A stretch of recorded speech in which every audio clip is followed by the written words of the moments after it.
Greetings. Hello. Peace be with you all. I was reading some Athene text this morning, and that's like how Christ said to greet people by saying like "Peace be with you." So, might be something that I start to adopt to be a nice little thing. Can you guys hear me well? Hopefully. Today, I kind of wanted to talk about a recent experience that I witnessed, and also, I mean, I went through it myself. Thankfully, I wasn't the one that actually experienced the demonic possession. But yeah, so hopefully you guys can hear me. I'm not getting any feedback in the live chat to know if you can or not, but I'll assume it's all good. So, where to begin? I recently went to a group gathering, and it was presented as something, about Christ and, just positive outward appearance. And I'm not so sure that that's the case anymore, especially with hindsight, like thinking of things that were said before all of this happened, and even the answers that I was given after. It's just not really adding up to me. My soul's still kind of in turmoil because of this. It was like a traumatic experience for me.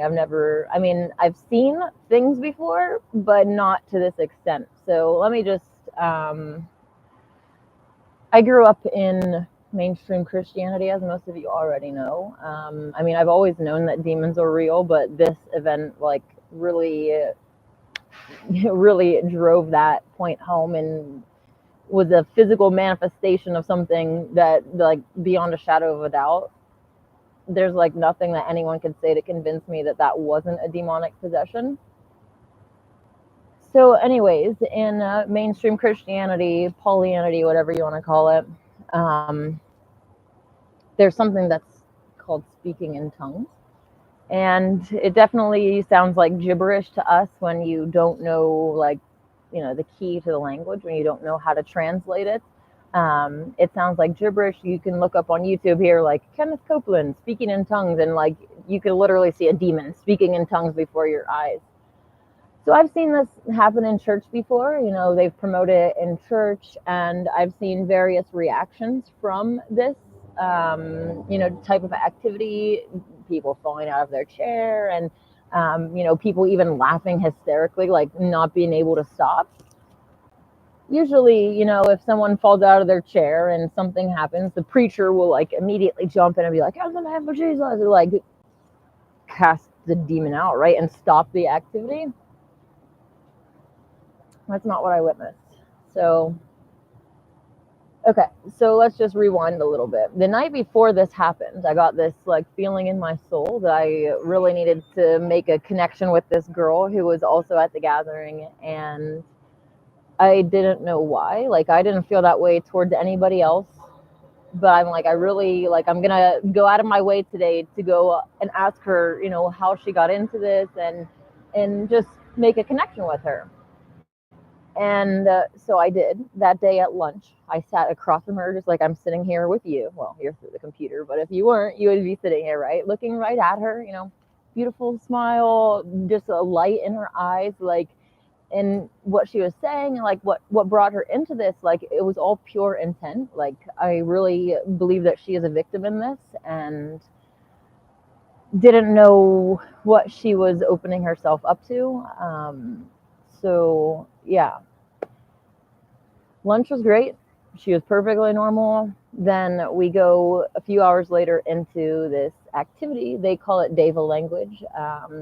In Buddhism and Hinduism, Buddhism is kind of like, has more open views, and some of them are atheists, and like they don't, like, Hinduism is usually like they know deities are real and all this stuff.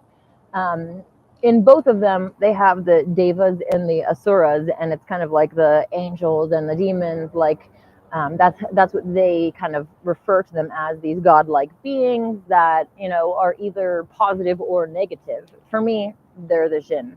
And yeah, they have free will. They can do good things or bad things. Um, So we were told that this activity essentially would initiate us all into being able to speak in this language. For me, I already had walls up because I'm like, I am not convinced that this is a good thing from my background. I've seen it in the church. When I started awakening, I started to question all of my religious beliefs, and speaking in tongues was like one of the first things that it became clear to me that it was demonic, especially when go look at Kenneth Copeland videos. Seriously, you'll see a demon literally speaking to you in this gibberish type language. So I was already like, no, I'm good. I'm just kind of like here. I'm not allowing myself to be open to this stuff. Like, you have to first allow yourself to be open. And that's not just with this initiation, but anything. Like, basically demons know that there's this consent based necessary. Like, if someone knocks on the door and you open the door and say, come on in, you have given them consent. They can come in. And if it's a demon, you let them in. So it's not really their fault. You're the one that, let them in. So there's a consent-based thing just in general in our reality. And as far as the consenting to being initiated into language, I was not open to it. So I'm like looking back and I'm like, thank God that I had that spiritual protection. And even further than that, it was like that was one layer of protection. And then another layer of protection was that you're supposed to, like, we're going to go into this meditative state, and we're in our minds supposed to chant this name. And they said it was the name of Buddha's mother, but if you Google Buddha's mother's name, that's not what comes up. Maybe it's an esoteric or a hidden name, but yeah, they said the name like only twice, and I caught on to like the first part of the name, but like I'm like, what the heck was that name even? Like, I don't even remember what I'm supposed to be chanting. So there was like two layers of protection at least preventing me from what was going on. And so that was the beginning. And then 3 people who went to Thailand and actually were initiated by like a group to be part of this. 3 of them started to walk around the room chanting in this language.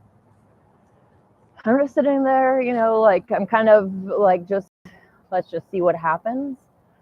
I'm not sure how much time passed, but there were some other people in the room that like actually started speaking. I'm not sure it's already been initiated because it sounded like they were like kind of fluent, like they weren't quietly mumbling. They were like actually projecting what they were saying, and like it was going.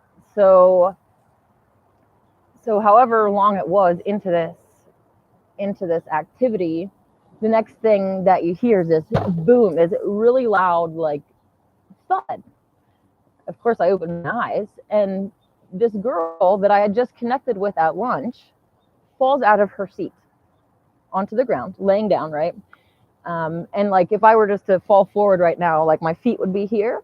She laid flat for a second, but then her feet started like kicking, right? I jumped out of my seat. Like, I'm concerned about if she's gonna hurt herself. So I jumped out of my seat and I moved the chairs away. That was the first order of business. And then, like, by this time, not only are her feet swinging, like her head is going back too. So I move the chairs and I'm scanning the room and I see a pillow on the other side of the room. So I run to the other side of the room, grab this pillow, and I like put it under her head, and I'm kind of like following her around as she moves from where she fell on the floor to like the middle of the room, just kind of like I don't know if convulsing is the right word. It was not a medical issue, like twitching, like just no control over her body. Like, I know that it had to have been scary for her. It was like I was panicked. I was like worried about her physical well-being. And from my experience, being in the church, anytime that this activity started happening and someone came under some sort of attack like this, it was immediately stopped by the people that were using the language, right?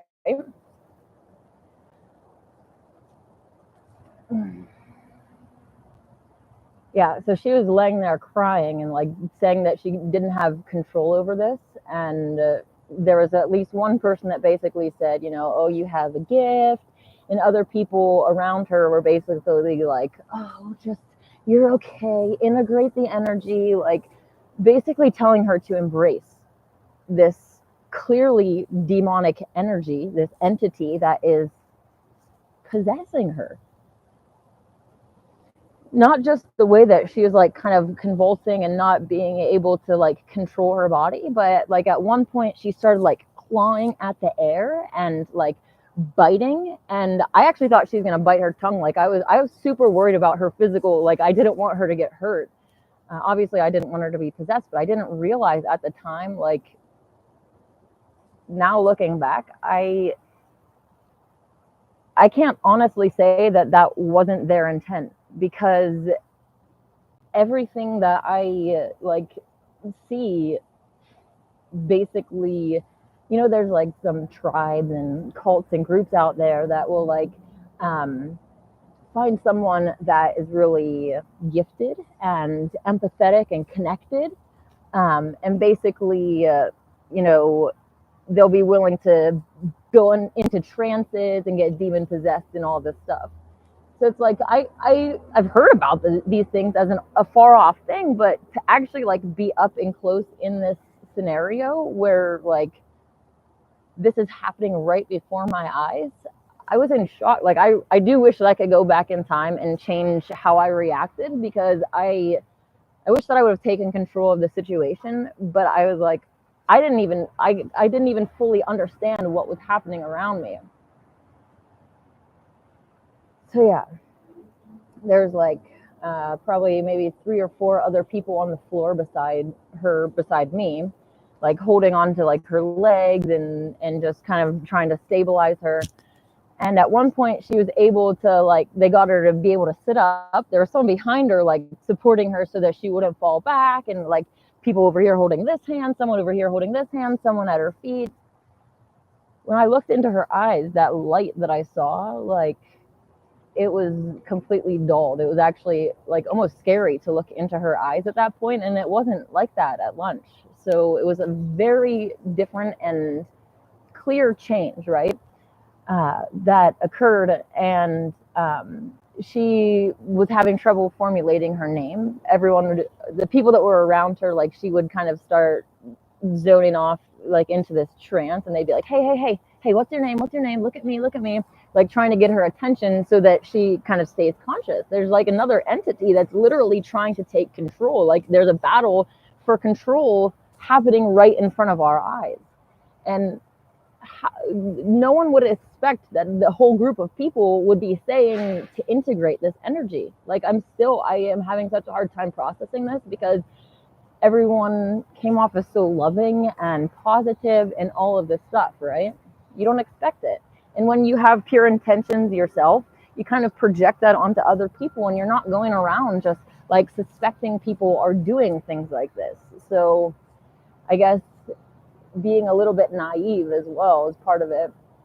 Not, just not knowing what the heck is going on. So after a while, they were able to get her outside. I tried to, say, hey, we should go and get her outside so she can touch the earth and get rid of it. Like they were basically passing it off as energy instead of an entity. So it's like if you're full of bad energy, you need to go and stand on Mother Earth and let her take that from you, right? So we finally got her outside. It took like the whole 4 or 5 people like standing all around her to make sure that she could get outside. And then, she was kind of switching back and forth between her having control and the demon. And it was really hard for her to like communicate clearly. And one of the things that she was saying is like 2 to 1, like, and she was communicating that there was a roommate in her head. And that this roommate was rude and basically kept interrupting. Like she wanted to talk, but the roommate, right, this demon that just came in, is looking for control. And that's what they want. Even I've talked to you before, the Clementine Homilies, this beautiful book. It talks about how demons get power over us, right? Like, For the demons, having power by means of the food given to them, are admitted into your bodies by your own hands, and lying hid there for a long time, they become blended with your souls. Um, yeah, so they basically are, we all have these connections to demons, and we can go on like a zombie mode and allow them, like, I'm going to talk about the gluttony demon really quick because that's like my biggest issue. Those times where you're like, you just want to eat and eat and eat, and you're like, I'm not even hungry, I just feel like eating. Like, there's a difference between an autopilot allowing the demon to take control and full out, like, allowing them to come in and actually take control of your body, like what I witnessed. And the reason that I brought up the demon thing is because I was originally told that the activity didn't possess her, it brought something up that was already in her. I'm like, okay, well, we all have demons that are connected to us. And I have been very consistent in telling everybody, that we need to unattach ourselves from these demons. We need to starve them out from whatever, whether it's food or alcohol, or even degenerate sex. Like this book talks about, meats, drinks, and sex are the three like primary things that this book specifically says they come to us with. But we need to unattach ourselves from these demons so that, well, first of all, so that we're not attached to them, right? Like our divine selves don't need to be attached to these demons.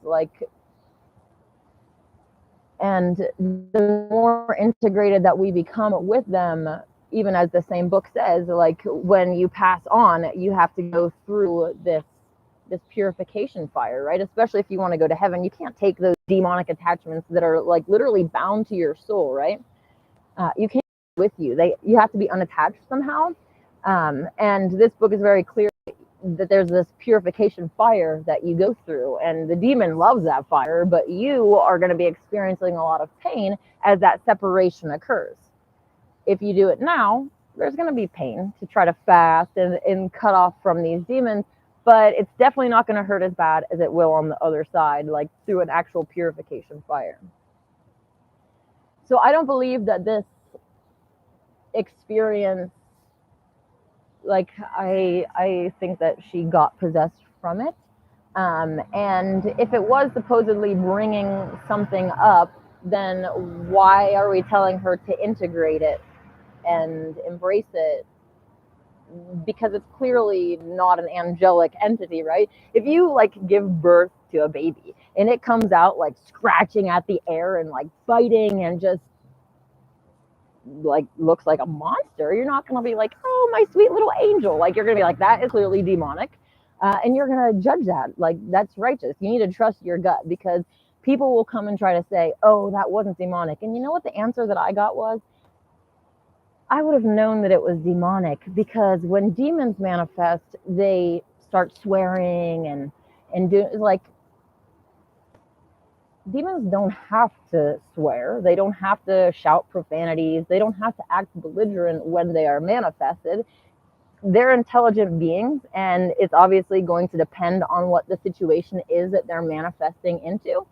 And to me, when we were on that floor, I literally felt like I was witnessing the birth of a demon. Like, it was being born in her and like kind of coming into this this vessel, like being born into it. And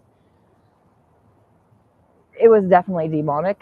But it's kind of funny because I'm like, I feel like I was at like a literal birth of a demon. And then later I was told, oh, we witnessed the birth of something beautiful. It's like, well, it was a birth. I definitely got the birth vibes, but it was not something beautiful. And one of the problems is, not only are all the people around her telling her that it's a good thing, the demon will give you insight, magical powers if they can.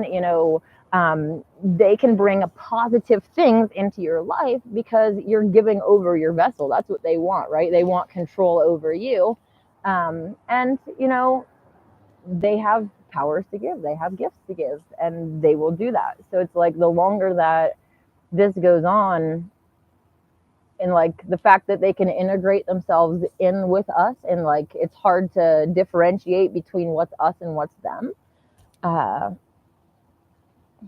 I'm still worried about the situation, frankly, because it hasn't been resolved. And pretty much everyone's kind of going on like nothing ever happened really. And I'm like still up at night thinking about it and worried about this girl's soul. Like, what should I have done? What could I have done? Like, so yeah, we took her outside, and like I said, she was kind of struggling with like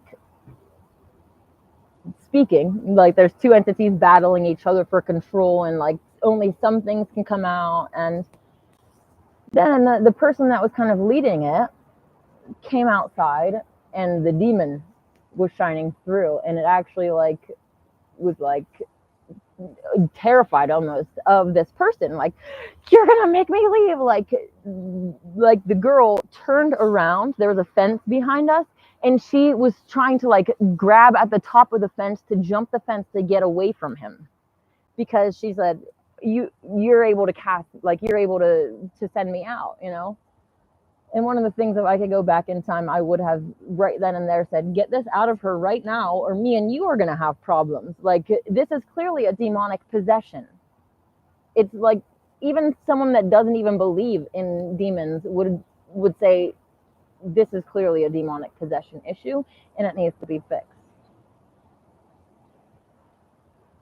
So yeah, he basically told the demon that he wasn't there to cast it out, and like, I'm your friend. And I'm just like, I'm still taking it. I'm like in shock, because I don't understand that that was like the desired intent of the actual thing.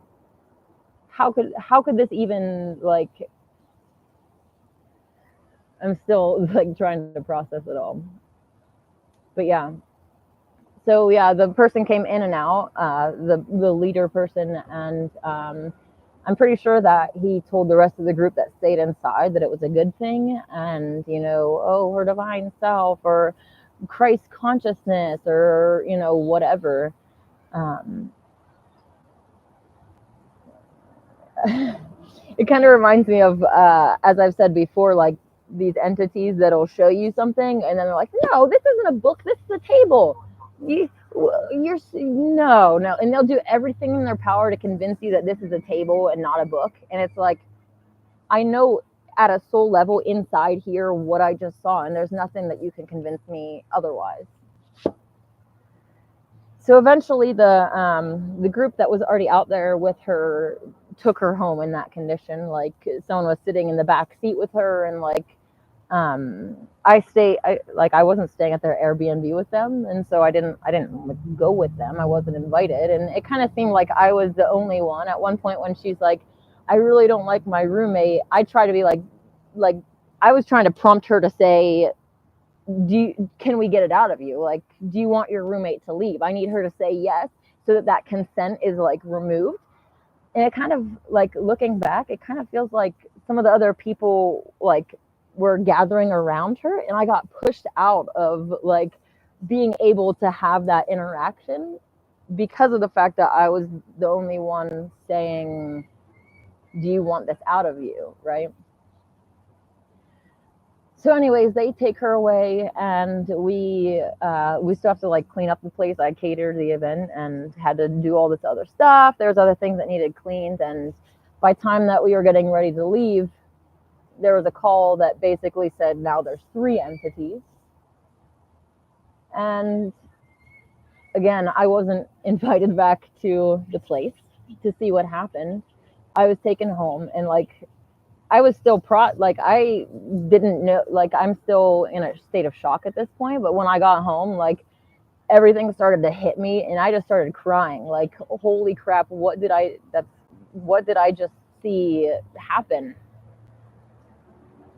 And yeah, it was really intense when I got home, because it was finally like, it started to hit me what was going on, and I'm like, I need to get back to that house, and like, I need to figure out what's wrong with her. So I did end up going out and getting her some tea, because we both liked peppermint tea. So I went and picked her up a box, and I like took it to her, and just wanted to make sure that she was, you know, not, at least not in that same state again. And, you know, when I did see her, she was acting perfectly fine. I was told that basically the person that was leading it kind of came in and said, "Can you take control of this?" Or, you know, "Do you have control, or do you have our friend's best intent? Are you here for good things, whatever?" And when he told me this, I was like, but demons could easily say, "Yeah, I have her best intent. I'm going to make her powerful, blah, blah, blah. I'm going to make her rich. I'm going to make her more magically gifted than she already is. I already know she was." Like, that's, I think, why she was pulled into this. And like I said, has nothing against her at all. I think her intent is absolutely pure. Like, my soul has a love for her. That pull that I felt, like, I don't feel that for everyone. So it was like there's definitely a soul connection there. And I'm worried about her soul, and that's why I'm saying this. Everyone around her is saying it's a good thing and all of this stuff, and I'm like, no, dude, this is not okay. Like, so yeah, all of that happened, and then a few days later there was like a group meeting on Zoom or whatever, and I basically said, I'm still not okay from this happening, and no. And then I actually reached out to the leader guy and said, "Can we meet up and talk?" Like, this happened just a few days ago, so it's been over a week and I'm still like having issues from it. So yeah, I went up and met up with him, and unlike previous meetings, like, I don't know, he just had, before, I just had this like confidence and like charisma about him. And when I met up with him to ask him his understanding of what happened, I didn't get that. I actually got like almost a nervous type energy, and kind of like, what do I need to say to convince you that what happened or whatever, right? So it was kind of really an odd interaction. And I was like, you know, what do you think happened? And like staring, and he had a really hard time like making eye contact with me. So I'm not really convinced of anything that was explained to me. Like I said, like, the main excuse was I would have known that it was a demon because it would have came through swearing. That's not, demons don't have to do that. Like, if you can't tell by the actual movements of this girl and how her body's thrashing around and biting at the air and clawing, and like, it's clearly demonic. So yeah, definitely. I mean, none of these people are even vegan, so I don't trust their judgment and their connections to begin with. Because if you were actually connected to God, you wouldn't be eating flesh. You wouldn't even be consuming cow's tit secretions. You wouldn't be making jokes about eating cheeseburgers and steak or any of this stuff, right? So no matter how love and light you present, when you're turning around and doing just your dietary actions alone, expose you for not being what you're presenting yourself as. So I already have a distrust of people that are not vegan to begin with. But yeah, then to say, you know, like, oh, me and the Father decided that this was a good thing, and like, I just don't trust that judgment, because I know in my soul that was a demonic possession. And yeah, so that was my experience. If anything else kind of comes to mind, I'll let you know. But yeah, it was really quite traumatic. I was told at that last meeting that we just had also, like, not only will I experience that, and in my mind I'm like, no, I'm not ever going to experience that, because I will not open myself up to that. I'm not interested in being demonically possessed. And you know, if you connect to Christ consciousness, to your higher self, to these positive entities, they're not going to have you tweaking out on the floor, for like not being able to talk and having all of these negative, clearly demonic things happening to you. So, you know, one of the reasons that I wanted to make this is because I was told not only that I would experience it, I'm like, no, but that it was going to be something that is more commonly occurred on the earth going forward, like during the tribulation or whatever. Because they're presenting it as a good thing, like your divine energy hits you and it strikes you and your meat suit's too dense and you can't handle it, so your body, tweaks out and stuff. It's like,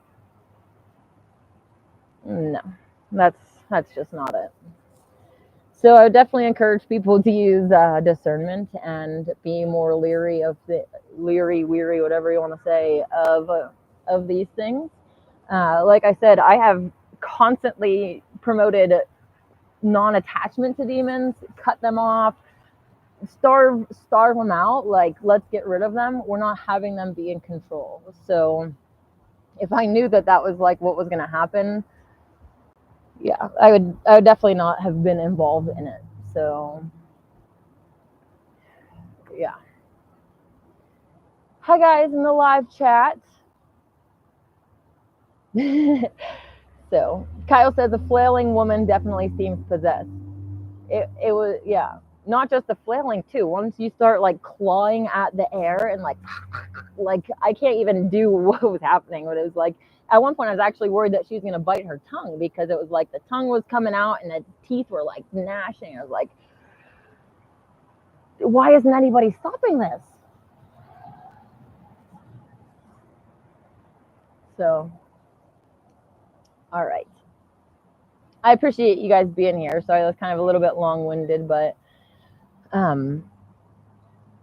yeah.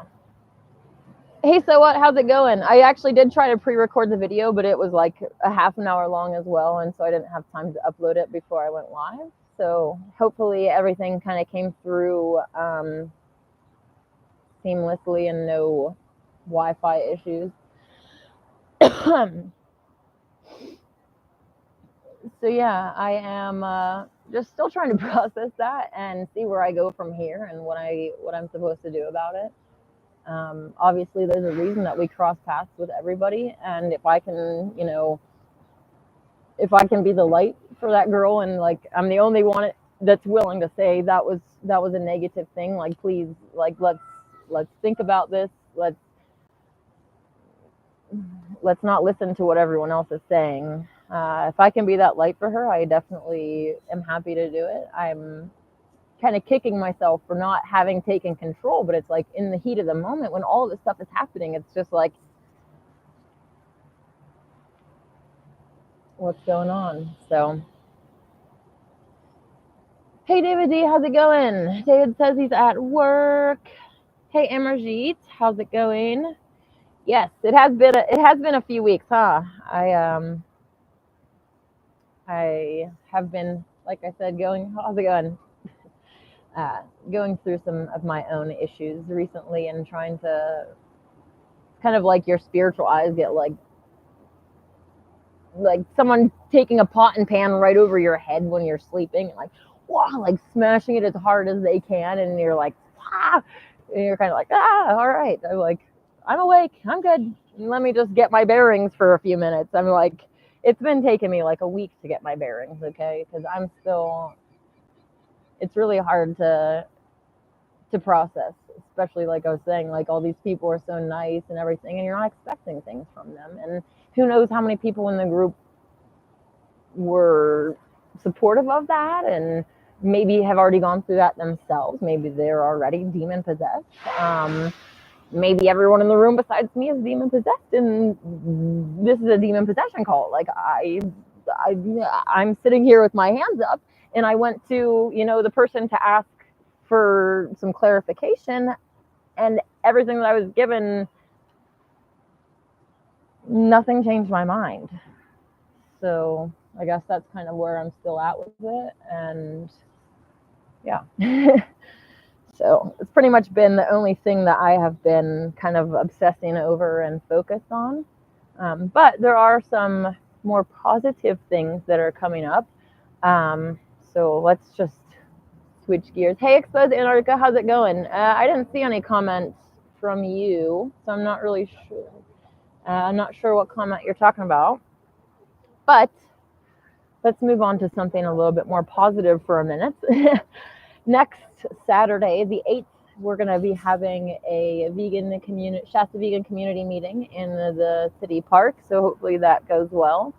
And then actually the next day on Sunday, there is a Southern Oregon Veg Fest. So me and a few people plan to go to that. And then on the 15th, which is the Saturday after, there is a special online viewing of Christspiracy. So I'm working on finding a place to have like a little viewing party. I guess it's over Zoom, so I'm not really sure how many people you can actually have on a Zoom like link. But when you go to the website now, it actually says it's that capacity. So I'm glad that I got in when I could to get the code. But yeah, I'm planning on doing that. And I'm also thinking about potentially starting like a monthly vegan movie night. So we'll see how all of that goes. So there is some positive things, but mainly, you know, my whole experience with the gathering has been like anything positive that I did feel has kind of been overshadowed, is that the right word, by this like really negative experience that I'm still trying to wrap my mind around. There was like one specifically positive like thing that I did experience. I think it was the day before. And it was just generally trying to like connect to the Divine Mother. And I feel like I did make that connection, but my intent was to connect with her. So it's like your intent always matters. And I wanted that connection with the mother and father. I've been, you know, I've talked before about my family and kind of, you know, they're not vegan, and there's just general things that kind of fragments the relationship and makes it like, you know, I can't even like, if I can't talk to you about veganism, what am I going to talk to you about? Just kidding. But still, like, it's something that I'm really passionate about. And, you know, talking about seeing Christ and like all of these things that like I love and want to talk to people about, they're not open to. So it's kind of like a painful situation for me, right? Because I want a deep connection with them, but it's just not possible. So like one of the things that I've been kind of incorporating is more non-attachment and not being so like attached to these ideas of like I need this like entity, like holding on to that like connection. Essentially, it's like kind of grabbing onto a cactus to hold on to it, and it's like you look at your hands and like, crap, I'm bleeding, right? So practicing non-attachment in general in that sense, but also on the opposite, attaching to the mother and father. Like I'm clinging on to those relationships for dear life. Like that's what I actually need at a soul level. If I have good relationships with the divine mother and father, like any shortcomings, I guess, in these physical relationships, they're not gonna be so painful. So yeah, that day I really try to open myself up to connecting with the mother, and I do believe that I did. So that was like one good thing that I got from the thing. But then, yeah, that last day really got me messed up. So yeah. Faith says, is anyone a holder of XRP? You should talk to Bob. Is Bob in here? Bob Wiles is really into that. I personally am not really into any digital currency or anything. I want gold and silver and like actual physical things that can't be taken. But that's an interesting idea, XRP vegan community. Isn't XRP like the crypto, I think, or something? Some of those letters. Okay, Kyle says, no way. Where's that news at for the Christspiracy viewing? I've been waiting for them to make it free online. You're going to be blown away at how well they put together the documentary. I'm not sure. Someone had posted it on their Facebook. I think I might still have the link saved here. But like I said, it's when you actually go to try to get the link, it doesn't allow you to. So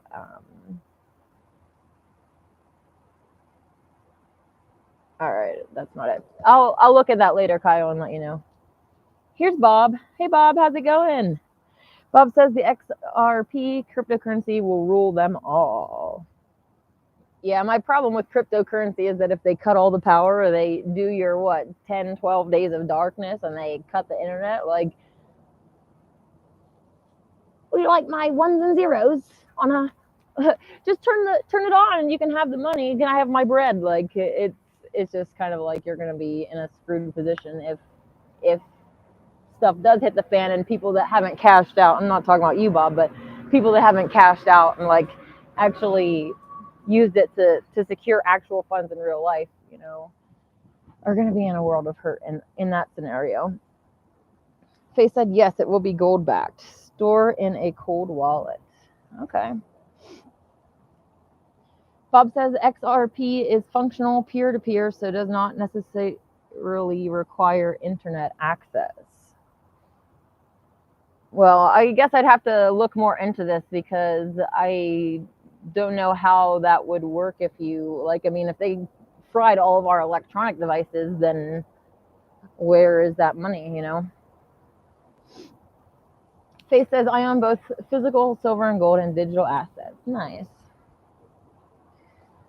So what are 10 to 12 days of darkness? I don't remember, I don't know. I think this is something from, it's starting to rain. Oh, okay. The 10 days of darkness actually came from QAnon stuff. So I was like, I don't believe in QAnon. But when you search it actually says 10 days of darkness refers to a QAnon prophesied period of unrest. Yeah. So I think that's where it comes from. But you're right about the 3 days. From non-QAnon, I've heard the 3 days only. So yes. Anyways, kind of like I said, still like I haven't even been able to do anything other than try to get out of this headspace and starting to do yoga and meditation and really trying to figure out my own path. And also I have yesterday, I fasted for the Sabbath, but then I only had some cuties, some little mandarins, which really did not taste good. But I am planning on doing fruit only for at least a month. So we'll see how that goes. Like I said, I don't want the gluttony demon to be not even influencing me, let alone in the driver's seat. I'm in the driver's seat, and to be honest, you're not even allowed in the car. You need to go find your own ride, buddy, because my car is getting cleaned out. We're going to have a clean vessel and have only room for the divine self. We are divine energy entities. The Gnostics say that we're gods and goddesses, and most of us are majority of humans are walking through life completely unattached from their, that true self, that higher self. There's a connection that's missing, and that's deliberate. As soon as you come into this world, they're, fluoride water for babies. Well, I don't know. You're not supposed to feed babies water, but if you look up newborn baby water that you're supposed to give them at 8 months or something, it's already fluoride added. Fluoride, the jabs, everything that you're consuming, it's helps to cut off that higher connection to yourself, right? So we're kind of just these disconnected zombie. Most of the time the demons are influencing us and we're just going along with whatever whims they want, right? The goal is to make that divine connection and, purifying your diet, cutting out the processed crap, any meat, any cheese, eggs, all of these things. It's going to make for a clearer temple. Your body is a temple, it's a vessel. And that will help you connect to those divine higher energies, right? You don't want to connect to these low energies. If you want to connect to demons and low vibrational entities, all you need to do is just go out and eat a big plate of flesh. Every demon wants its pound of flesh, right? They are attracted to this activity. And when you do that, it's no different than going out with your friend to lunch. You're sitting across from each other, you're bonding. You're like, oh, hello, how's it going? You're having a good time, and that's strengthening your relationship together, right? You're getting closer, you're bonding. Same thing with demons. They're just not usually seen. They're there too. As soon as you start cooking that flesh, they love the smell of flesh. They're going to come there. They're going to be there. They're excited. They're the ones that, salivating and chomping at the bit to get that flesh in. So yeah, unattachment from demons is what I have always promoted and still promote, not demon possession. So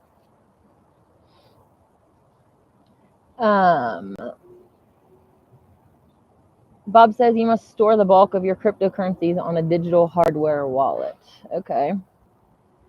Faith said, do you follow Nasara Gesara Queen? I do not. I don't follow anything that anybody is putting out. A lot of groups are trying to control the golden age and say what they're going to manifest, not just groups of humans, but the Pleiadians, the Telosians, all of these other entities have jumped in now, and they're trying to basically control where the future goes. I don't support any of them. So yeah, the powers that be want to keep the control, so they're giving us different outlets, different, oh, come over here, we'll do this, come over here, we'll have a better world over here. Like, I just don't trust anybody. So so what says, I don't know if I'm missing out on much. No. If you're talking about the 10 Days of Darkness, no, you're not missing out on anything. So, hey, Sun Settings, how's it going?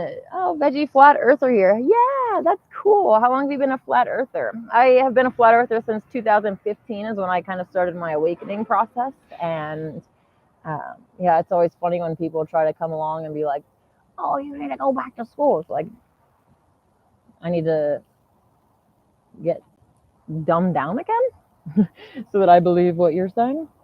No thanks. I had trouble in school already. It's like, what do I need to repeat back to you and write on the test to get out of here? Because I don't want to be here. I had that mentality of like, history's written by the winners.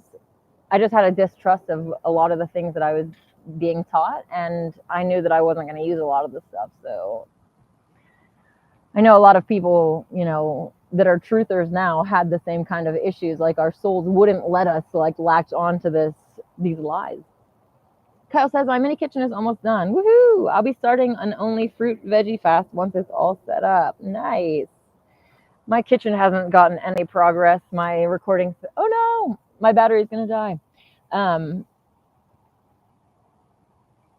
My recording space I haven't even touched since, the Christ thing, I was doing the catering for it, and then all the other stuff happened, and I've just been trying to figure it all out, and I'm kind of like, wow, why is it taking me so long? But it was just so unexpected and frankly traumatic for me. So yeah. Anyways, so what says, I was talking about QAnon. I guess that comment didn't go through about how I remain unaware of QAnon. Okay. Yeah, I never followed QAnon. I don't do any sort of faceless entities or